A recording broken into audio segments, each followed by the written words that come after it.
So, as you know, we have been in a series called Unshakable for the last, I don't even know how many weeks, for a while. We have been going through the book of Philippians. We enter chapter 4 today, so it's the home stretch of this series. Bet some of you can't wait to see what's coming up next, and I'm not going to share that secret with you. As we've gone through, as I've studied this book and looked at what it has to say, there's a verse that I feel like is a key verse as we're interacting with Paul's letter to the church in Philippi. And this is found in Philippians 1, verse 27. It's actually the first half of that verse. And I want to read it again because this is going to help serve as a lens for where we're going today. And Paul writes, "Above all, you must live as citizens of heaven, conducting yourselves in a manner worthy of the good news about Christ." And we've looked at extensively what that manner of living worthy of the good news of Christ. So just to remind you that Philippi here is a colony of Rome. Rome was the kingdom that was ruling the whole world at the time.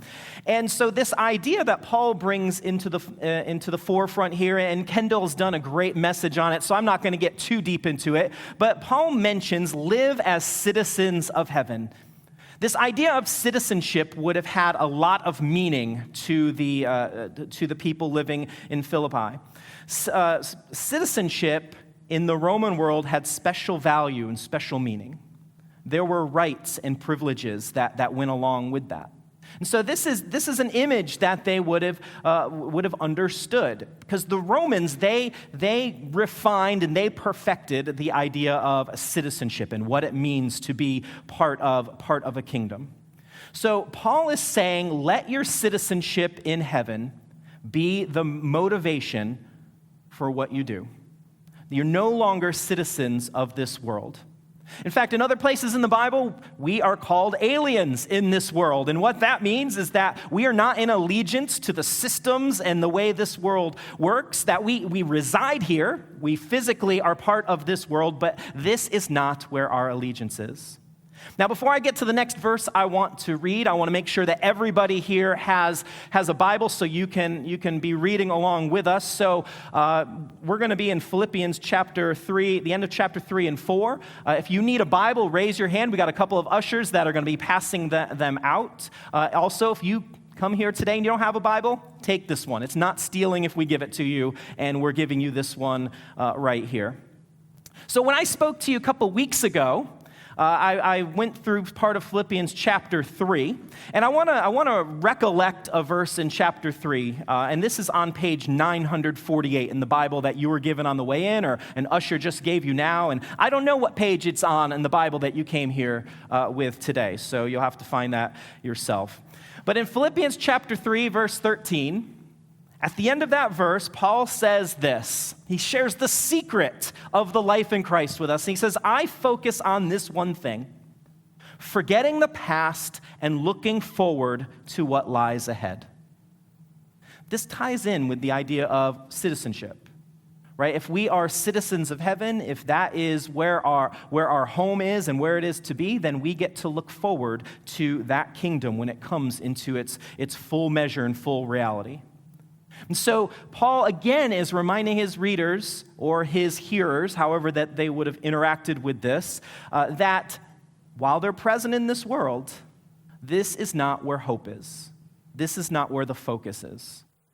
And this is kind of a unique experience for us, because being present in this world, we are pressed in, right? In every way, we are encouraged to conform and to follow along with the way things work, the systems of power and the dynamics and the economics of this world. It's easier to follow along and go along with what everybody else is doing. But we're not to let that impact and determine who we are. And that's what Paul means by forgetting. We're to keep our focus forward on who Jesus is and the kingdom that is coming. And so where we left off last week, I'm going to overlap a little bit with a couple of the verses Kendall spoke about last week, just the very last two verses of chapter 3. So this is Philippians chapter 3. These are going to be verses 20 and 21. And so Paul writes, "But we are citizens of heaven, Again, the idea of citizenship. Where the Lord Jesus Christ lives, and we are eagerly waiting for him to return as our Savior. He will take our weak, mortal bodies and change them into glorious bodies like his own, using the same power with which he will bring everything under control. So, again, citizenship. Jesus lives in heaven. That's what we are eagerly awaiting for. That's what we're looking forward to. We want to be reunited, right? Reunited, and it feels so good because then we will have the culmination of our salvation. We will experience the completeness that we long for and where we strive for with our decisions and our behaviors in this world, but we will finally realize it when we get to be in the presence of Christ. So the first thing I just want to mention to you that we're going to take into chapter 4 as we're looking at where our joy is and how we can be unshakable is that we are to live with the anticipation of seeing Jesus. This is to be the guiding light of our lives. When everything else fails us, when the circumstances of life are not meeting up to our expectations, okay, when we're comparing ourselves to everyone around us, the thing that we are supposed to remain focused on, the thing we're to eagerly await, is that we are going to see Jesus. And I think this is a great reminder. I know in my own life I get so distracted by what's going on minute to minute, hour by hour. What's my next appointment? What's the next bill to pay? All of these things that I lose focus. I lose that sense of eagerness at when I'm going to see Jesus. I'm getting ready to go on vacation with my family tomorrow. We have been living in eager anticipation of this trip that we're going to go to. But is that the same reality I live with in my relationship with Jesus? Paul says it's supposed to be. We're to eagerly wait the one who's going to save us from the brokenness and the chaos that we are part of, that we are surrounded by in this world. We're not to live smugly because of this, right? Like we have some sort of hidden secret, or we're not to live in condemnation and judgment of those around us because we were once part of that whole system. We are to experience joy because of this reality. Another thing that we see in these couple verses is that everything's going to be brought under the control of Jesus. And it's not that he isn't in control now, right? We know that through Jesus, everything in the universe is held together. But what it means is that for a time, Jesus is temporarily given up the ultimate control. There's another ruler of this kingdom, and its time is fleeting. And you might think, well, why? Why does Jesus do that? Well, he does that so that as many people as possible are going to come into his kingdom, the kingdom of truth. He's being patient. He's dealing with and tolerating the brokenness of the world so that everyone whose heart is aligned with him will come into obedience and follow in this kingdom. So again, this world that we're physically present in, it is on its last legs. And that is why we're supposed to reject its influence and the wisdom that is presented to us. When all things come under the control of Jesus, that's when there's going to be the restoration of all things. The order that God intended from the beginning is going to be realized, and we're going to get to live in the light of that. And we're not going to have to live in faith or hope. We're going to be living it. And so I wanted to just mention those couple verses at the end of chapter 3, because chapter 4 begins with the word therefore. And as we've heard before, whenever there's a therefore, we've got to know what it's there for. We've got to look back to what we're making this conclusion from. And so continuing on, I'm going to read chapter 4, verse 1. Paul starts, therefore, so because of that, okay, because everything's coming under the control of Jesus, because we live in light of the citizenship that we have, and Jesus is who is in heaven, and he's gonna come back for us. Therefore, my dear brothers and sisters, stay true to the Lord. I love you and long to see you, dear friends, for you are my joy and the crown I receive from my work. So this is where our trust is supposed to be. That we know and we live and we eagerly await the return of Jesus. That we're not trying to make a backup plan in case that one doesn't work out. That Jesus' return, that his knowing and his awareness of who we are and what we're going through, that is to be the motivator. And because of that, therefore, we're supposed to stay true. So what does it mean to stay true? Well, when I was preparing this, because I'm old and I like old music, I like the Beach Boys. Okay, so there's like the 2/3 of the room that are like, what? And then the other third's like, okay, the Beach Boys, I get that. They had a song that was "Be True to Your School." Does anyone remember that? It has the epic line, "Rah rah rah, sis kumbah." Like, great, I can write music where I can just make up words. That's fantastic. But when they're talking about being true to your school, they're talking about let the colors fly, be loyal.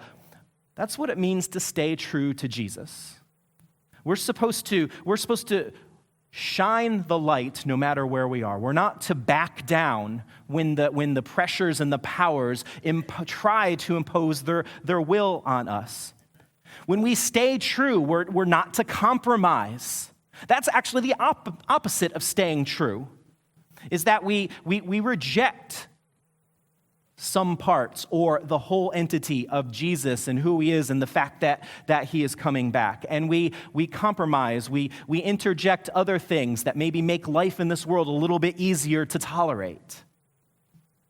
So Paul says that we are to stay true to the Lord.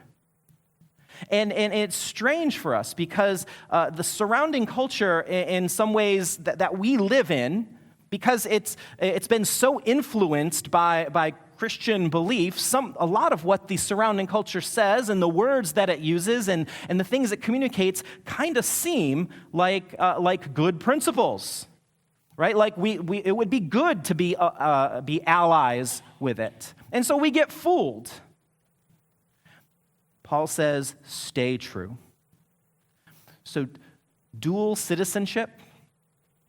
Trying to be aligned with this kingdom that we are physically present in and be a citizen of heaven where Jesus is, trying to have dual citizenship, that is not an option. If you're in here and you had make the decision to follow Jesus and now you have entered into the kingdom, you're walking on the narrow path of the way of a disciple, then what you did automatically is you rejected or you revoked your citizenship in this kingdom. You can't have it both ways. And over, what Jesus says is if you try to have it both ways, then you're really aligned against him. If you read through what he says to the churches in the book of Revelation, in the first couple chapters there, that becomes a theme. Jesus points out the ways that they are surrendering their citizenship and aligning themselves with the world. It's worth a read. Good place to do some devotions this week is look at that idea of citizenship and alignment and who your allegiance is to. You have to belong to one kingdom or the other. So Paul's saying your sole focus, your laser focus, that the way you look at things is by staying true to Jesus. And so it's kind of like that this idea of staying true, this jogged a memory for Paul, because now we go on to the second verse, what we've divided up as the next verse, and he says, now I appeal to, I'm going to mess up these names. I am not good phonetically, so if you got a better pronunciation, you just let me know, okay? I'm fully well aware that I'm not perfect in this, but now I appeal to Euodia. I've practiced these, believe it or not, but now I'm in front of you. My tongue's like 10 times larger than it was. And Syntyche, yeah? No? Okay, sure, why not? Yes. Half of you are like, sounds good to me, just keep going. Got lunch in a little while.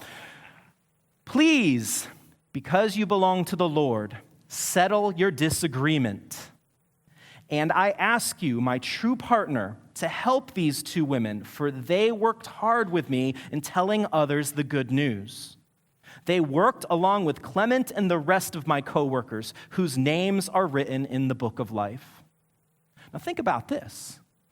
This letter that we're reading, when Paul wrote it from prison and when Epaphroditus brought it down to the Philippians, this was supposed to be read in front of the entire church.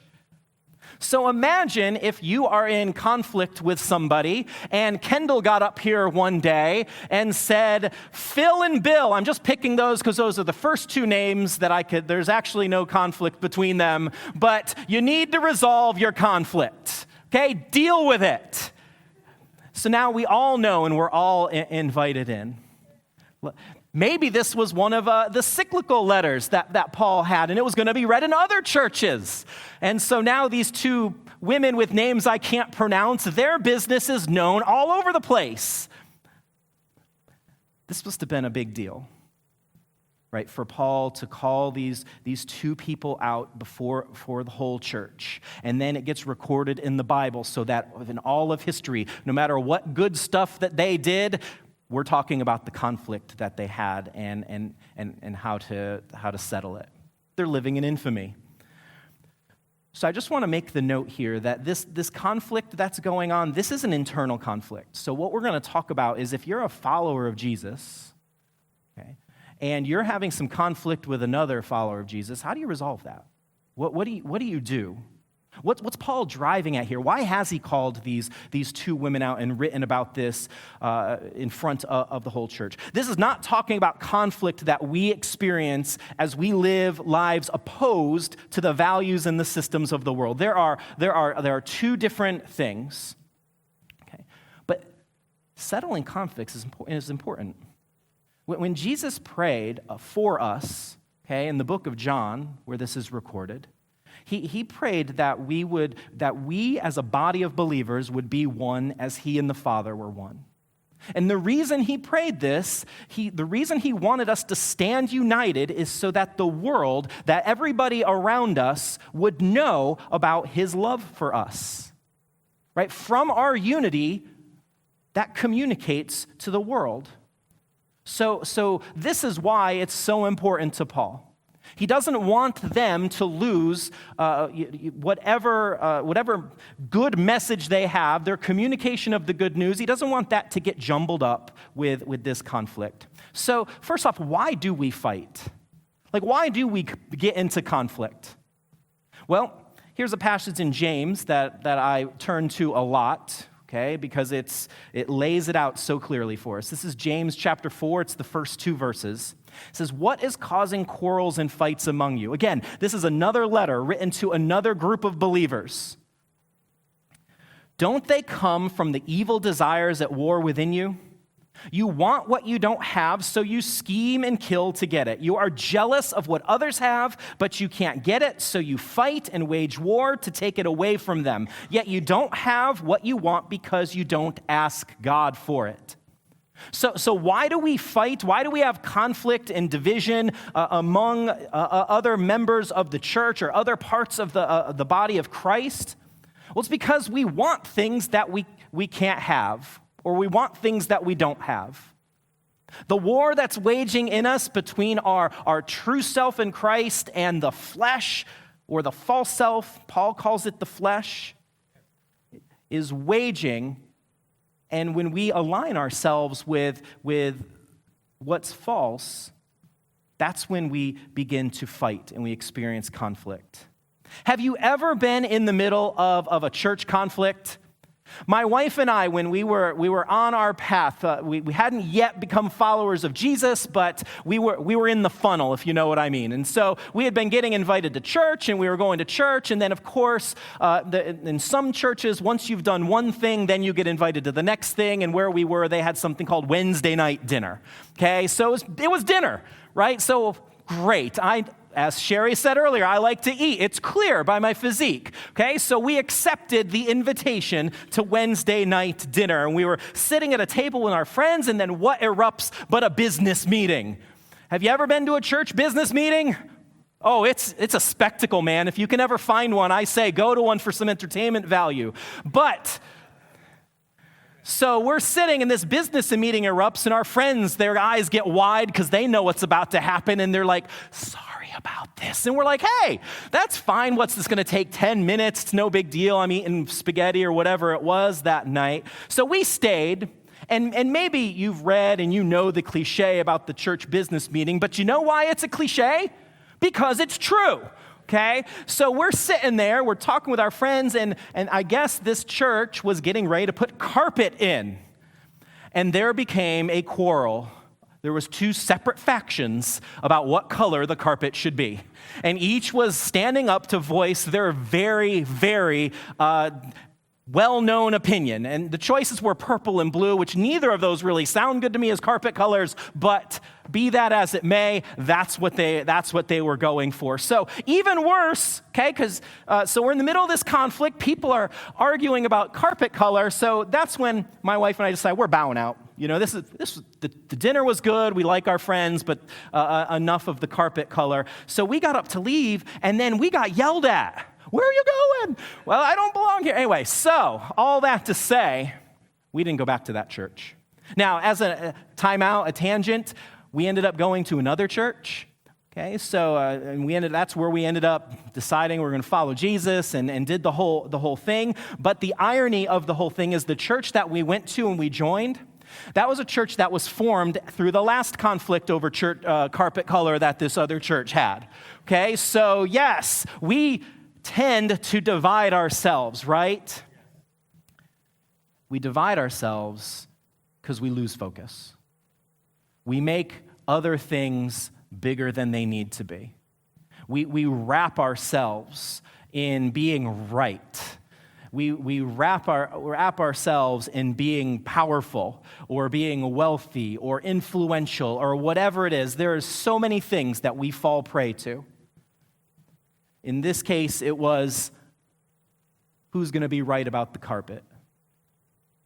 We have denominations that are formed because of divisions. I worked in a church that the denomination was formed because one half of the people said instruments in worship are good, the other half said instruments in worship are not allowable. So we're going to go our separate ways.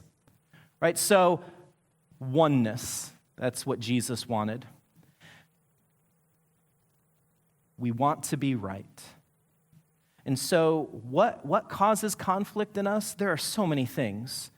We experience relational conflict on an individual level when we're not getting what we want, or we feel like we're being disrespected, or that somebody's not aligned with us. We divide ourselves over doctrinal things that are not the main thing. We bring our political beliefs into our discipleship, and then we become divided over those things, which is really sad. Racial differences, we let those things affect how we see the dignity and humanity of other people. Economic pressures. I mean, this is not new to us. This has been going throughout the history of the church. We compete against each other. We feel entitled about things. All of these are the disagreements and the sources of conflict. So what's the way out? Right? That doesn't present like a really rosy picture of things. So is there a way? Well, yeah, definitely. I'm going to read from Matthew chapter 18. And if you want a practical way to resolve some conflict in your life, here it is. This is laid out right before us. Jesus spoke this. It says, if another believer sins against you, go privately. Now I'm going to stop here. That's tough. Right? That's tough because it's intimidating. There's an intimacy involved in going and dealing with somebody one-on-one. You risk a couple things. You risk rejection. But the second thing you risk is maybe seeing your own brokenness a little more clearly. Right? Because now you've got to see what you've contributed to this conflict. And you have to work through that. Go privately and point out the offense. If the other person listens and confesses it, you have won that person back. And that is the key. That is unity. And what we're going to see in a minute is that's what Paul's doing here. He wants to win these people back. He wants to get their focus back on the thing that is the main thing. But if you're unsuccessful, take one or two others with you and go back again so that everything you say may be confirmed by the 2 or 3 witnesses. If the person still refuses to listen, take your case to the church. Then if he or she won't accept the church's decision, treat that person as a pagan or a corrupt tax collector. Okay, conflict has to go pretty deep to get that far. Right? You have to be pretty ingrained in something that is not the main thing, that you're going to let it interrupt your life in the community of believers. And so what I just wanted you to see is that what Paul's doing here is he's following the guidance of Jesus. He wants to win them back. He wants unity in this church. He doesn't want them to lose their witness in this area of Philippi that contained thousands and thousands of people that needed to hear the good news. And so Paul here calls out to his true partner, and there's a lot of mystery about who the true partner is. Some people think it's Epaphroditus who is bringing the letter. Other people say that what that really, the word for partner there is really the name of the person, and you'll see that in the footnote of the, if you're using the NLT Bible that we handed out. It's another name that I can't pronounce. It's Syzygus. Okay, so take that. If any of you are pregnant, there's a name for you. Okay, not used a whole lot. But Paul had somebody to help mediate, to restore, to walk alongside these people through their conflict. And what he says at the end is he's affirming all of these people. He's affirming the 2 ladies that are having the conflict. He's affirming the true partner. He's affirming Clermont and the rest of the co-workers, that they all have their names written in the book of life. And while the meaning here might fall a little short for us, this is more citizenship imagery, the idea of the book of life. Back then, cities had books of the rolls of people that were born there. Right, we saw a little bit of this at the beginning of the New Testament. You know, we hear this Christmas time every year, right? That Mary and Joseph, because Caesar made a decree that there's going to be a census, everybody had to go back to their hometown, right? Everybody had to go to where their name was written in the book of the census.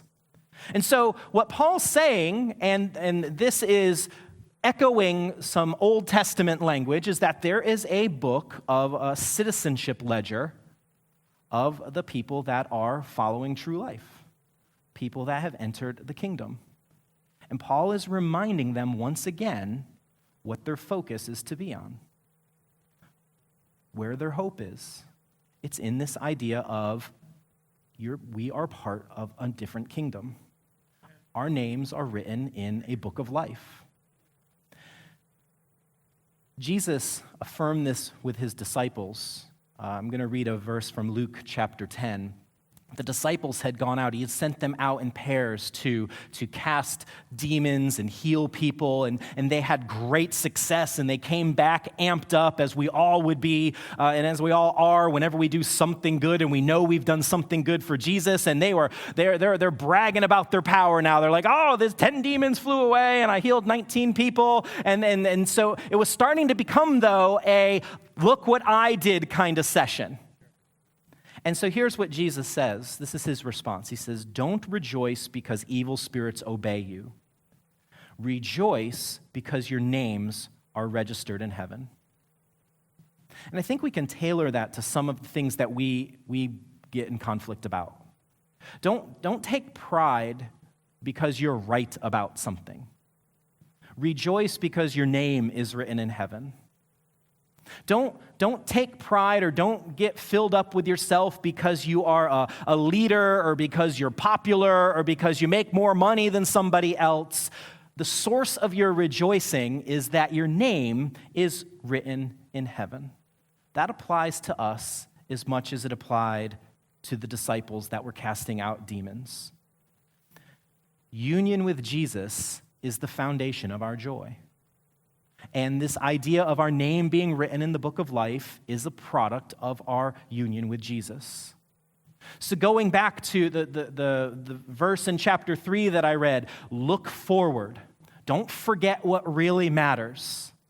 As many things are going to crash into you as you leave here today, right? It doesn't take very long. You turn on the radio, you hear messages contrary to your hopes in Christ. You go to work, you go to the supermarket. It's not going to take very long, but stay focused. That's the path that you are following.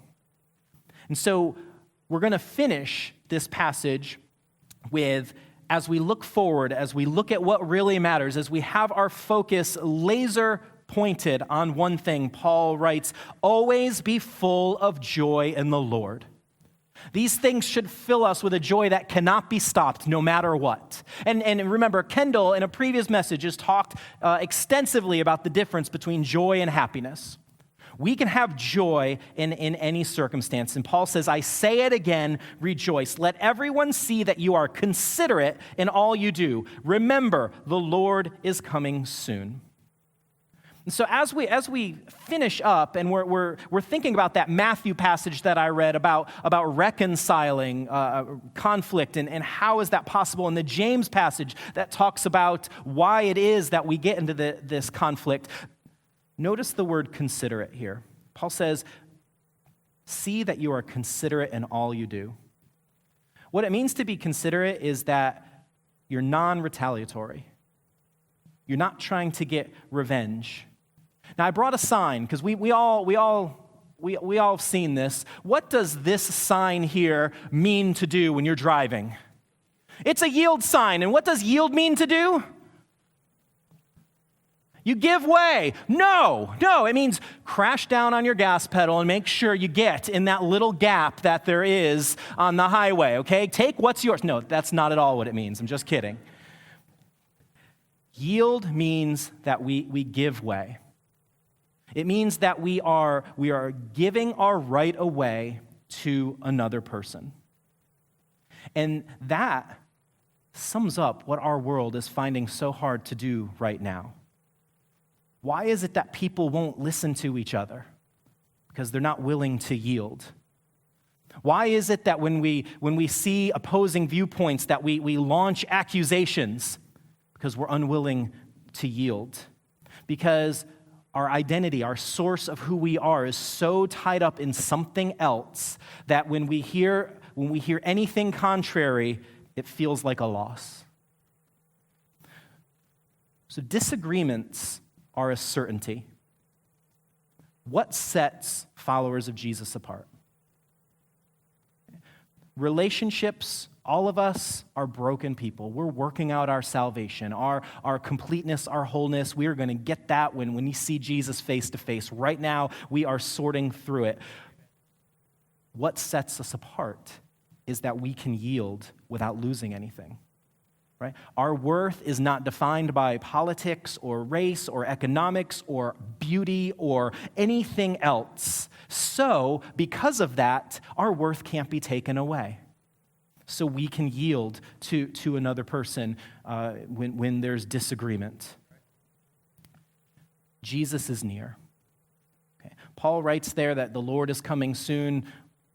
What the translation means is Jesus is near, but Paul lived with this belief that Jesus was coming very, very soon, so some people translate it like that. Live in the awareness that Jesus is near. We have been given his Spirit. The Spirit dwells within us as we are following the way of discipleship. Live in light. Live with the fact that Jesus is near. You are not forgotten. He sees you. He loves you. He is waiting for you. Please pray with me. God, thank you so much that Jesus is near. Thank you that we can take to the bank that he is not going to leave us. He is not going to abandon us. That in all things, he is present with us. And God, I pray that we will take that confidence out into the world, that we would have unity with our friends and with other believers, and that would speak volumes about how much you do love us. God, I pray for each one of us that when we experience the temptations and the hazards that are gonna pop up and try to sway us and turn us from staying true, that we would have our focus on Jesus and our citizenship and our name being in the book of life, and all the cares and all the other things are meaningless. Thank you this morning, God. We love you, and we thank you in the name of Jesus. We're going to sing a couple songs. If you have a response, if something's going on in your life, whether it's responding to this message or not, there's going to be a couple people down here at the front that would love to pray with you. You can also write your prayer requests or anything else on one of those connection cards. But just make sure that you pray about it, that you live in unity as body of believers.